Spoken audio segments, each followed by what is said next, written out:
to accept the resignation, and consequently his seat has become vacant in terms of clause 1 of article 64 of the Constitution of Islamic Republic of Pakistan with effect from 10th November 2022. وہ فوراً ان کا resign تسلیم ہوتا ہے، منظور ہوتا ہے، فوراً وہ سیٹ خالی ہو جاتی ہے اور فوراً جو آگے الیکشن کمیشن کو بھجوا دیا جاتا ہے کہ ضمنی الیکشن دیکھیں۔ جب ڈنڈے کے زور پر استعفے لیے جاتے ہیں تو پھر کیسے آپ ہمارے نظام کو آپ دیکھتے ہیں، کیسے وہ آپ کو بڑا تیز ترین نظام نظر آتا ہے، اور انسان سمجھتا ہے کہ ایسا تیز ترین نظام تو امریکہ اور برطانیہ میں بھی نہیں ہوگا، لیکن اس کے لیے ضروری کیا ہے کہ آپ کو ڈنڈا آپ کے سر پہ کھڑا ہو، تو پھر آپ بڑی تیزی کے ساتھ چلتے ہیں۔ دوسری طرف جو پاکستان تحریک انصاف کیونکہ آج جا رہی ہے اور یہ بڑی ایک ڈیولپمنٹ ہو رہی ہے کہ دوبارہ پاکستان تحریک انصاف لانگ مارچ شروع کرنے جا رہی ہے۔ عمران خان کی جانب سے پاکستان تحریک انصاف کی قیادت، رات گئے ایک اجلاس ہوتا ہے اور اس اجلاس میں پاکستان تحریک انصاف کی قیادت موجود ہوتی ہے اور اس میں لانگ مارچ کے حوالے سے بڑے اہم فیصلے لیے گئے ہیں۔ ان فیصلوں میں کہا گیا ہے کہ پاکستان تحریک انصاف کے جو اراکین پارلیمان ہیں مشترکہ طور پر جوائنٹلی وہ جائیں گے سپریم کورٹ آف پاکستان میں اور یہ ایف آئی آر کو چیلنج کریں گے، اس ایف آئی آر کو چیلنج کریں گے اور ایف آئی آر کو چیلنج کر کے وہ سپریم کورٹ آف پاکستان سے یہ استدعا کریں گے کہ جس طریقے سے سپریم کورٹ بار ایسوسیشن کی جانب سے کہا گیا ہے برائے مہربانی ویسے ہی ایف آئی آر درج کی جائے، اور ساتھ یہ کہا گیا ہے کہ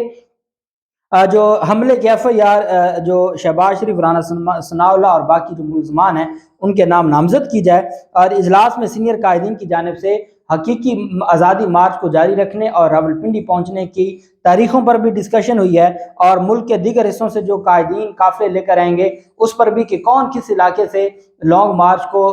ہیڈ کرتے ہوئے، اس کی قیادت کرتے ہوئے پہنچے گا۔ اور اجلاس میں یہ بھی کہا گیا ہے کہ تحریک انصاف کا ایک ہی بنیادی مطالبہ ہے کہ انتخابات جلد از جلد کرائے جائیں اور اس مطالبے سے کسی صورت پیچھے نہیں ہٹیں گے۔ زور دیا جائے گا کہ اسمبلیاں تحلیل کی جائیں، صوبائی اسمبلیاں بھی اور قومی اسمبلی بھی تحلیل کی جائے، اور اس کے بعد الیکشن کی تاریخ مقرر کی جائے، اور اس وجہ سے وہ اس معاملے سے پیچھے نہیں ہٹیں گے۔ اب جانتے ہیں کہ جب عمران خان پر یہ قاتلانہ حملہ ہوا اور اس قاتلانہ حملہ کے بعد ایک ملزم کو گرفتار کیا گیا، اور پھر وہ جو ایک تماشا لگا رہا، پھر وہ ویڈیو سب سے پہلے حامد میر کے پاس، غریدہ فاروقی کے پاس، ان کے پاس جاتی تھی اور وہ پھر آگے شیئر کرتے تھے، اور ایک مذہبی جو ایک انتہا پسندی کا کیس بنایا جا رہا تھا، جس کو پھر اب سوشل میڈیا کا دور ہے، آپ ادھر ایک خبر دیتے ہیں، ادھر لوگ جا کے اس کے گھر سے پوچھ لیتے ہیں کہ ہاں جی یہ مذہبی تھا، وہ کہتے ہیں اس کا کیا مذہب سے لینا دینا، یہ تو مسجد بھی نہیں جاتا تھا۔ تو اب تو ساری چیزیں، اب وہ تماشا ختم ہو گیا جو ایک وقت میں ہوا کرتا تھا کہ آپ جو بیانیہ بناتے تھے وہی بیانیہ، آپ جو الیکٹرانک یا اس وقت پرنٹ میڈیا ہوتا تھا، جو پرنٹ میڈیا کو آپ پیسے دے کے دباؤ میں ڈال کے ان سے جو لکھواتے تھے وہی ہو جاتا تھا، اور عوام بھی اسی کو سچ سمجھنے لگ جاتی تھی۔ اب تو ہر بندہ رپورٹر ہے، ہر بندے کے پاس میں یہ سمجھتا ہوں کہ مجھ سے ہر پاکستانی کو زیادہ انفارمیشن ہے، کیونکہ ان کے پاس سورس آف انفارمیشنز ہیں۔ اس وجہ سے جو وہ ملزم تھا اس کے بارے میں ایک چیز سامنے آئی تھی کہ ایک مسلم لیگ نون کے رہنما وزیر آباد میں ایک تقریر کرتے ہیں، جب لانگ مارچ گجرانوالہ پہنچتا ہے تو وہ کہتے ہیں وزیر آباد میں کھڑے ہو کر، جس میں آگے ان کے کارکنان بھی بیٹھے ہیں، کہ ہم ہر حال میں عمران خان کو روکیں گے۔ اس پر حماد اظہر نے بھی ایک ٹویٹ کیا تھا کہ اس لیگی رہنما کے پیچھے جو شخص کھڑا ہے وہ یہ جو ملزم ہے نوید، یہ اس کے پیچھے کھڑا ہے، اور باقاعدہ ان کی جانب سے کہا گیا کہ ہم ہر طریقہ اپنائیں گے اس لانگ مارچ کو روکنے کے لیے۔ پھر انہوں نے روک کے دکھایا، پھر آگے وہ ملزم جو ہے اس کے خلاف کارروائی نہ ہوئی، اور پاکستان تحریک انصاف کی قیادت کی جانب سے باقاعدہ مطالبہ کیا گیا تھا کہ ایسے ملزمان کے خلاف کارروائی کی جائے، چونکہ اب لانگ مارچ آگے چلنا ہے۔ یہ جو لانگ مارچ اب وزیر آباد سے، گجرات سے،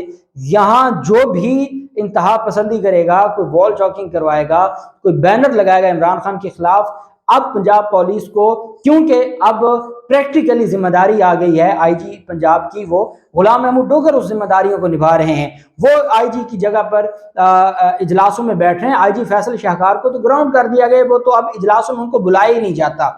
تو اس بنیاد پر پہلا جو تگڑا کام کیا ہے وہ اس مسلم لیگ نون کے رہنما کو گرفتار کر لیا ہے پنجاب پولیس نے، اور پنجاب پولیس کی جانب سے یہ کہا گیا ہے کہ یہ انتہا پسند تھے، اور انتہا پسندی اور نفرت اور شر پسندی پھیلانے میں ملوث تھے، اس وجہ سے ایسے لوگوں کو کوئی معافی نہیں دی جائے گی۔ یہ مسلم لیگ نون کے رہنما ہیں جن کو گرفتار کیا گیا ہے، امتیاز اظہر باگڑی۔ امتیاز اظہر باگڑی کا جن لوگوں نے نام سنا ہے وہ جانتے ہیں کہ جو جی ٹی روڈ کی سیاست ہے مسلم لیگ نون کی، اس میں اس کا بہت بڑا کردار ہے امتیاز باگڑی کا۔ اور یہ جب بھی پاکستان تحریک انصاف پاکستان مسلم لیگ نون کی قیادت جی ٹی روڈ پر کوئی بھی ایکٹیویٹی کرتی تھی تو اس میں امتیاز باگڑی سب سے آگے ہوتا ہے، اور یہ ہنڈے ہیں اس علاقے کے، اور ہنڈا گردی ان کا کیونکہ جو ان کے ساتھ لگا ہوا ہے تو اس کا یہی کام ہوگا ہنڈا گردی، اور کون سا کوئی منشور ہے، کوئی بیانیہ ہے، کوئی سیاست ہے، ایسی چیزیں تو ہے نہیں۔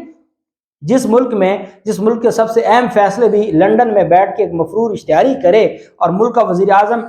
6 ماہ میں چوتھا چکر لگائے اور اس کے بعد جا کے فیصلوں کی توثیق کروائے، اس ملک میں پھر کس آئین کی، کس قانون کی، کس جمہوریت کی ہم باتیں کریں گے؟ وہ تو پھر سارے کا سارا ایک دھرلو نظام ہے جو چلتا جا رہا ہے۔ پولیس نے لانگ مارچ وزیر آباد پہنچنے سے پہلے جو اشتعال انگیز تقریر کی تھی ملزم نے، اس بنیاد پر ملزم کو گرفتار کیا گیا ہے، اور یہ کہا ہے کہ ملزم نون لیگ کا نہ صرف سرگرم رہنما ہے بلکہ وہ پارٹی کو فعال کرنے میں بھی اس کا ایک کردار ہے، اور وہ لانگ مارچ کو رکوانے کے حوالے سے اس کی جو پلاننگ ہے وہ سامنے آئی ہے۔ وزیر آباد، گجرات اور جہلم میں 3 جگہوں پر اس نے پلاننگ کر رکھی تھی لانگ مارچ کے لوگوں کو نقصان پہنچانے کی، اور اس بنیاد پر پاکستان تحریک انصاف کی حکومت، پنجاب حکومت کی جانب سے ان کو گرفتار کیا گیا ہے۔ گرفتاری کے بعد پھر کل ان کو جسمانی ریمانڈ کے لیے پیش کیا جائے گا۔ آپ جانتے ہیں کہ جو پہلے مسلم لیگ نون کے رہنما رائے قمر کو گرفتار کیا گیا تھا، 7 دن کا جسمانی ریمانڈ عدالت نے منظور کیا تھا، تو ان کا بھی ریمانڈ ہوگا، اور ریمانڈ کے بعد یہ معاملہ بھی آگے چلے گا۔ اب انشاءاللہ ایف آئی آر کا ٹیکنیکل معاملہ ہے، وہ جب تک سپریم کورٹ اس میں اپنا کردار ادا نہیں کرے گی یا کوئی عدالت نہیں کرے گی، اب وہ پنجاب پولیس کے ہاتھ میں نہیں رہا۔ جبکہ دوسری طرف